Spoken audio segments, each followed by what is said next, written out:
안녕하세요. 역사는 히스토리는 이야기죠. 역사를 이야기로 풀어보는 이기환의 하이스토리 시간입니다.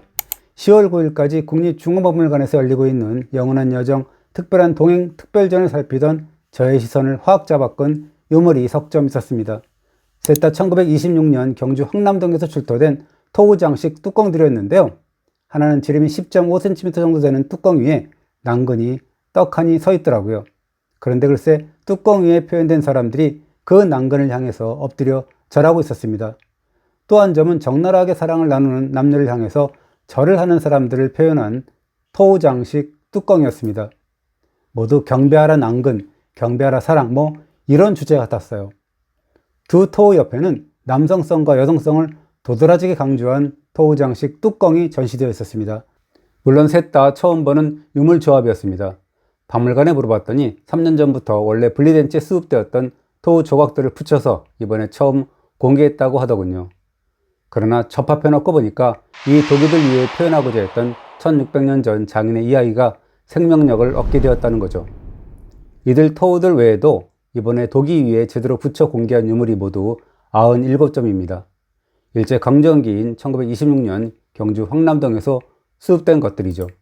우선 남근 토우로 돌아가자면 남근석은 지금도 전국 각지에 남아 있습니다. 예부터 종족 보존과 풍요로운 생산, 그리고 악령 추방의 상징이었죠. 남성의 크기 또한 예부터 남자의 자부심으로 여겨졌습니다. 지증왕의 은경이 한자 5치 정도로 커서 배필을 구하지 못해 고민했다든가, 경덕왕의 옥경이 8치가 넘었다든가 하는 상국유사 기록이 있습니다. 남근의 크기를 왕권과 결부시킨 것 같습니다. 아닌 게 아니라 남근의 크기를 대놓고 도드라지게 강조한 토우도 제법 있습니다. 남성만 강조한 것은 아니죠. 토우 여성상 가운데서도 가슴과 성기를 과다 노출시킨 예가 많습니다. 임신 출산 장면을 묘사한 토우도 있습니다. 또 이번 출품작 가운데 남녀의 성적인 장면을 향해 경배하듯 절을 올리는 토우 장식 뚜껑이 눈에 띄죠. 그런데 성장면으로 가장 유명한 토우 장식 항아리가 있습니다. 경주 계림로 30화분 출토 토우 장식 목긴 항아리입니다. 국보입니다. 이 항아리 위의 토우는 뱀과 개구리를 중심 주제로 해서 남자와 새, 물고기, 육상동물, 현악기를 연주하는 여자, 새, 거북 등으로 구성되어 있는데요. 그런데 뜬금없이 남성과 여성의 적나라한 성행위 장면이 들어있습니다. 좀 이상하죠? 굳이 왜 이런 망측한 항아리를 장례용품으로 묻어두었을까요? 사실 불과 30-40년 전까지만 해도 상갓집엔 곡소리와 함께 시끌벅적함이 공존하고 있었습니다. 고구려 고분벽화인 안악 3호분의 장례 행렬들을 한번 볼까요? 고인을 생전 모습 그대로 수레를 태워 가는데요. 64명에 달하는 악대와 함께 춤추는 사람들이 보입니다. 이건 장례 행렬이 아니라 마치 축제 퍼레이드 같아요. 중국 역사서인 수서, 동이 고구려조는 사람이 죽으면 처음엔 소리를 내어 슬피 울지만 장사할 때는 북을 치고 춤을 추며 악기를 연주하며 보낸다 라고 했습니다. 신라도 마찬가지였습니다. 삼국사기 열전 김희신조는 673년 김희신이 죽자 문무왕이 악대 연주자 100명을 보냈다라고 했습니다. 800년 뒤인 조선 성종 때도 마찬가지였습니다. 1472년 실록 기사를 보면 지방에서 출상 전날에 술과 음식을 후하게 베풀어서 문상객들을 모아서 풍악을 울리며 주검을 즐겁게 한다 라고 당대 사치 풍조를 개탄했습니다. 신라 토우 가운데서도 온갖 현악기, 관악기 연주자와 다양한 춤사위를 뽐내는 댄서들이 상당수 포함되어 있습니다. 그래도 이해할 수 없다는 분들이 계시죠. 춤이나 연주는 그렇다 치고 적나라한 성행위를 표현한 토우 장식까지 고인의 무덤에 끼어묻을 것까지야 있냐라는 거죠. 그런데 어떤 연구자가 전남 진도에서 전승되고 있는 진도 다시레기의 예를 들더군요. 진도 다시레기는 장례식장에서 상주와 유족의 슬픔을 위로하고자 펼치는 이벤트인데요. 출상 전날 밤에 상갓집 마당에 모여서 육자배기, 물레타령, 진도 아리랑 등의 민요를 부르면서 춤을 추는 사당놀이로 시작됩니다. 이 놀이에서는 굉장히 원색적인 성적인 표현과 행위가 이루어집니다. 성행위의 결과로 아이를 낳는 장면까지 연출하고요. 이걸 보면 성종실록 중에 출상 전날에 풍악을 울려서 고인을 즐겁게 한다라는 기사가 떠오릅니다. 아마도 상주나 친지, 문상객들이 이 공연을 보고 잠시 슬픔을 접어뒀을 거고요. 또 다른 함의도 담겨 있답니다. 죽음으로 생긴 결핍을 새로운 생명의 탄생으로 극복하려는 데 있다는 거죠. 상장녀의 성적 행위와 출산 장면의 의도적인 연출은 죽음과 또 다른 삶을 연결하는 징검다리와 같은 의식이었다는 거죠. 또 하나 생각해 봐야 될 것은 신라인들의 성과 관련된 의식입니다. 신라의 근친혼과 차척관계, 통정, 사통의 기록을 지금의 유교적 관점으로 보면 절대 볼 수 없습니다.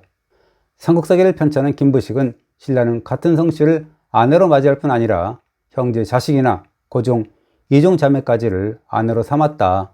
중국의 예절을 따른다면 도리에 크게 어긋난다 라고 꼬집었습니다. 이런 예가 사서에서 심심치 않게 보입니다. 삼국유사 사군가조는 488년 궁궐의 검은고 상자 안에서 사통하다가 죽임을 당한 궁녀와 요승의 일화를 전합니다. 또 언여대사가 요석공주와 통정해서 아들 설총을 낳은 이야기도 있고요. 원성왕 때의 인물인 김현이 홍윤사 전탑에서 탑들이 하다가 한 처녀와 눈이 맞아서 엄밀한 곳에서 통정했다라는 설화도 나와 있습니다. 귀미신의 아버지인 김서연은 길에서 진흥왕의 동생인 숙쿨종의 딸 만명을 보고 첫눈에 반해서 눈짓으로 꿰어서 사통했다라는 이야기가 있습니다. 7세기 때 문장가인 강수도 10대 어린 나이에 대장정이 딸과 사랑을 나눴는데요. 삼국사기는 김서연과 강수의 사랑을 야합이라고 표현했습니다. 신라인들의 개방적인 성관념을 전해주는 사례들이죠. 이번 특별전을 통해서 지금까지 출토된 토호들을 한번 살펴보았는데요. 경주에서 집중적으로 발견되었죠. 1926년 경주 기광고 조상을 위해서 필요한 흙을 파내다가 240점 이상의 토호가 확인된 황남동 유적이 대표적입니다. 국보 토호 장식 목긴 항아리가 한 점씩 출토된 계림로 30호와 노동동 11호 무덤도 유명합니다. 황남동 백고호와 월성로 무덤 등에서도 보였고요. 월성 해자와 안압지, 분홍사 등 생활유적에서도 나왔습니다. 최근에는 기종 무덤인 쪽삼 지구에서 굽다리 접시 33점이 붙은 쉬운 4점의 토호가 확인되었습니다. 토호는 지금까지 500점 이상 출토되었는데요. 이번에 정리된 토호를 보다 보면 마치 1500년 전 신라의 도읍인 경주로 타임머신을 타고 간 듯한 느낌이 듭니다. 사랑을 나누고 아이를 낳고 춤과 공연을 펼치고 집 나르고 죽음을 슬퍼하는 신라인의 일상 속으로 들어간 것 같죠. 특별히 제 눈앞에 아른거리는 사람 토호는 황남대청 남쪽 무덤의 봉투에서 확인된 춤추는 여인인데요. 신라의 미소로 알려진 얼굴무늬 수막새와 함께 이 춤추는 여인은 신라의 흥을 대표하는 토호가 아닐까요? 황남동에서 출토된 지팡이 든 남자도 눈에 띄는 토호입니다.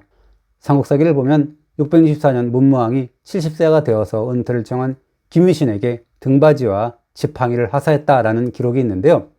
토호 속 주름이 패인 노인의 얼굴에서 지팡이의 상징인 지혜와 권위의 모습을 읽을 수가 있습니다. 토호에 표현된 동물들은 어떨까요?